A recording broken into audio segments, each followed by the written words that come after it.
আপনার কাছে জানতে চাই যে আসলে এই মাসের মূল মেসেজটা কি, কি কারণে এই মাসের গুরুত্ব, তাৎপর্য এবং মর্যাদা এত বেশি হয়ে গেছে? রমজান মাসের মর্যাদাটা তো আল্লাহ তাআলা দিয়েছেন। তো এই মাসের প্রত্যেকটা নফল এবাদতকে ফরজের সমান সওয়াব দেন, প্রত্যেকটা ফরজ এবাদতকে কমপক্ষে 70টা ফরজের সওয়াব দেন। এগুলো কিন্তু আল্লাহর হিসাব, মানে আল্লাহই করেন সেটা।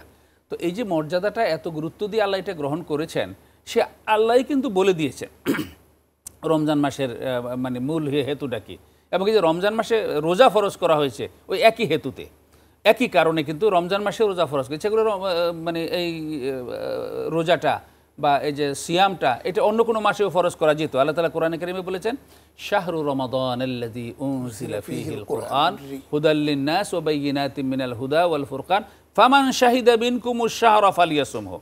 এই রমজান মাস যেই মাসে কোরআন নাজিল হয়েছে, এটা হেদায়েতের 12টা, এটা সত্য মিথ্যার মধ্যে পার্থক্যকারী। সুতরাং তোমরা যে ব্যক্তি এই মাস পাবে সেই ব্যক্তি রোজা রাখো। তো আল্লাহ তাআলা কোরআনেই বলে দিয়েছেন যে রমজান মাসের মূল ইস্যুটা হলো কোরআন নাজিল, নজুলুল কোরআন হলো রমজান মাসের মর্যাদা। জি, আপনি ঠিকই বলেছেন জি মোহতারাম, ওই বিষয়টাই আমার জানার বিষয় ছিল।